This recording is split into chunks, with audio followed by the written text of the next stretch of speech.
On va revenir un peu en arrière maintenant qu'on a vu plusieurs algorithmes d'apprentissage pour s'attarder à un problème auquel on fait face tout le temps lorsqu'on applique des algorithmes d'apprentissage, c'est-à-dire comment est-ce qu'on pré-traite les données avant de les donner à un algorithme d'apprentissage. Donc, nous, dans tout ce qu'on a décrit jusqu'à maintenant, on suppose toujours que nos entrées X, c'est des vecteurs. Okay? C'est des vecteurs de dimensionnalité D, donc un tableau finalement avec des entrées dans le tableau. Okay? Puis, on a aussi supposé que chacun des éléments dans ce vecteur-là, c'était un scalaire réel. Donc, un nombre dans les réels de moins l'infini à plus l'infini. Okay? Mais, pour certaines données, ça ne sera pas le cas. Okay? Alors, qu'est-ce qu'on fait dans ce cas-là? Donc, avant de faire l'entraînement, on va devoir faire une certaine phase de pré-traitement pour modifier un peu le format de nos données pour qu'elles soient sous un format de vecteur qui va être utilisable par nos algorithmes d'apprentissage. Le type de données qu'on va rencontrer souvent, puis que, vu dans leur format brut, on ne peut pas vraiment utiliser puis traiter sous la forme d'un scalaire réel, c'est ce qu'on va appeler des données catégoriques, c'est-à-dire des données qui prennent un nombre de valeurs fini, qu'on peut voir comme des symboles, puis l'ensemble des valeurs que peuvent prendre une donnée catégorique, on va appeler ça oméga. Donc, des exemples, le sexe d'une personne, dans ce cas-ci, oméga, ça serait soit femme ou homme. Si on avait un sondage où chaque personne pouvait répondre par oui ou non, ou possiblement dire peut-être, ou ça pourrait être je sais pas, dans ce cas-ci, on aurait un ensemble oméga où ce serait les trois possibilités de réponse que la personne peut donner. Si on applique un algorithme d'apprentissage à essentiellement des mots du texte, mais dans ce cas-ci, oméga, ça serait tous les mots possibles que je suis prêt à gérer dans mon algorithme d'apprentissage, une espèce de vocabulaire avec tous les mots possibles. Okay. Là, le problème, c'est que tous ces symboles-là, c'est des chaînes de caractères, essentiellement. C'est un symbole qui n'a pas de valeur numérique. Donc, comment est-ce qu'on convertit ça sous une forme numérique qui peut être manipulée par un algorithme d'apprentissage? Ce qu'on va faire, c'est qu'on va les convertir sous une forme vectorielle qu'on va appeler one-hot. Okay? Faire cette conversion-là, c'est super simple. On commence par, pour une donnée spécifique catégorique, on va créer un vecteur dont la taille, la longueur du vecteur, va être le nombre d'éléments possibles dans mon ensemble oméga. Et ce vecteur-là, quand je vais le créer, je vais le remplir de 0. Ensuite, je vais ordonner les éléments possibles, les valeurs possibles de cette donnée-là. Je vais les mettre dans un certain ordre qui est arbitraire, mais qui doit être fixe. Je dois toujours utiliser le même ordre. Donc, et ce que je vais faire, c'est que je vais associer chaque position dans le vecteur que j'ai créé à un symbole différent dans mon ensemble oméga.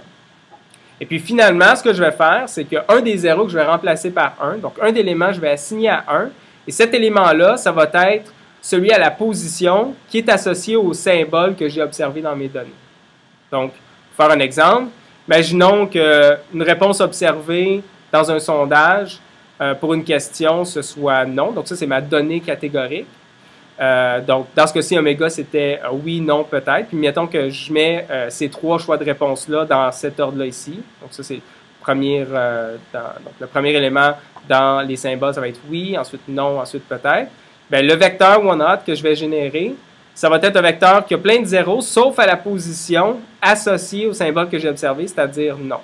Okay? Donc, dans ce cas-ci, non, c'était le deuxième symbole. Donc, le deuxième élément de mon vecteur, je vais le mettre à 1, puis les autres vont être à 0. Donc, dans le contexte où j'ai un vecteur d'entrée, dont certains des éléments, c'est des réels, des scalaires réels que je n'ai pas besoin de toucher, mais d'autres éléments qui correspondent à des données catégoriques, comme j'ai homme ici, oui, peut-être. J'ai donné aussi numérique réel comme ça. Mais ce que je fais, c'est que pour chacune des données catégoriques, je les remplace par leur représentation vectorielle one-hot. Okay? Donc, ce que je vais convertir, mon x qui était ici, va devenir un nouveau x pré-traité ici, où j'ai pris le 0.3, je l'ai mis ici, moins 0.5, je l'ai mis ici. Là, maintenant, j'ai ma donnée catégorique homme. Mettons que je mets les éléments dans oméga dans cet ordre-ci, femme suivi de homme. Dans ce cas-ci, je vais remplacer homme par un vecteur. Ça va être 0 et 1, okay, que j'insère dans mon nouveau vecteur x. Donc, on voit que x va être, après mon pré-traitement, plus grand qu'il était avant, parce que j'ajoute des éléments ici. 2.5 est recopié ici. Maintenant, j'ai oui, puis imaginons que j'utilise comme ordre oui, non et peut-être. bien, si j'ai oui, ça veut dire que mon premier élément va être à 1, les deux autres à 0. Encore oui ici, donc je reconcatène le même vecteur 1, 0, 0. Puis pour peut-être, parce que c'est le dernier élément, je vais concaténer 0, 0, 1. OK? Donc ça, c'est un premier pré-traitement pour gérer des données catégoriques. Maintenant, tout ce que j'ai ici, c'est un vecteur avec des valeurs réelles. Et ces valeurs réelles-là, en fait, ont un certain sens dans la mesure où si je représente oui par 1, 0, 0, si je représente non par 0, 1, 0, puis disons peut-être par 0, 0, 1, on voit que ces trois vecteurs-là ont tous la même distance entre eux. Ils sont tous aussi loin un de l'autre. Donc, ça veut dire qu'a priori, finalement, on n'a pas inséré de connaissances sur est-ce que oui, c'est plus proche de non ou plus proche de peut-être, et ainsi de suite. Okay? Donc, c'est une bonne représentation de base avec laquelle travailler au début.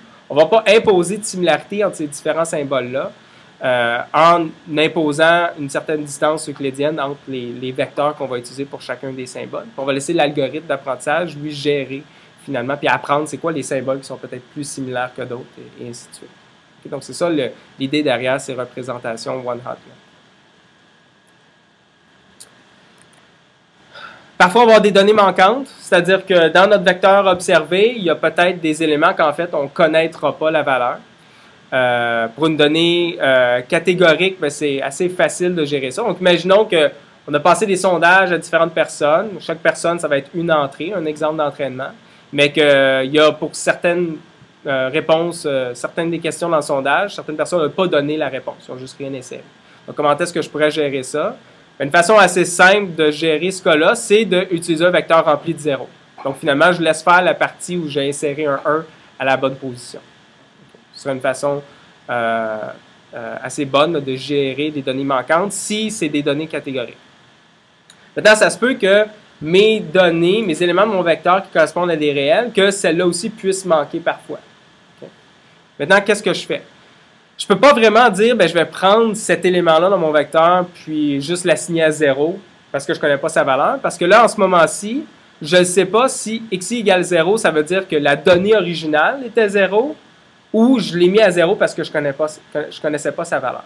Il faudrait trouver une façon d'informer l'algorithme d'apprentissage que quand est-ce que si c'est égal à 0, c'est parce que la donnée était manquante ou en fait, c'était parce que c'était exactement égal à 0 puis j'ai observé que xi est égal à 0. Donc, ce qu'on va faire dans ce cas-là, en fait, c'est qu'on va ajouter une autre entrée. Cette entrée-là va être binaire. Ça va être essentiellement un bit qui va nous dire est-ce que la valeur juste à gauche est manquante ou pas. Tout simplement. Okay. Et ça, on va faire ça seulement pour les xi qui pourraient être manquants dans nos données.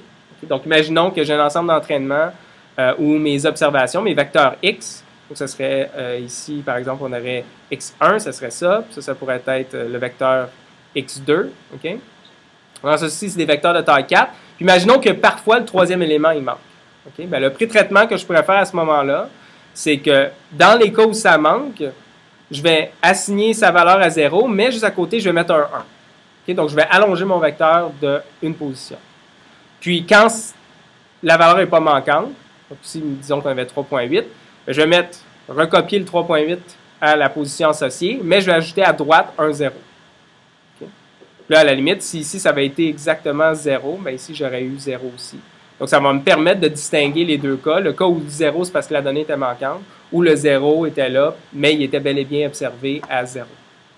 Okay? Donc, c'est comme ça qu'on va gérer les données manquantes. Et finalement, dans le fonctionnement de plusieurs algorithmes, ça vaut la peine de normaliser les données, ne serait-ce que pour éviter des instabilités numériques. Donc, si on a des valeurs numériques réelles qui varient beaucoup de moins 100 000 à plus 100 000, là, on peut en arriver à avoir des instabilités numériques dans l'exécution de notre algorithme. Donc, ce qu'on va essayer de faire souvent, c'est de rapprocher toutes ces valeurs-là un peu plus de 0, okay? Pour pas qu'ils prennent des valeurs très grandes ou très élevées, que ce soit toujours à peu près aussi éloigné de la valeur 0. Une normalisation très simple à faire, c'est quoi?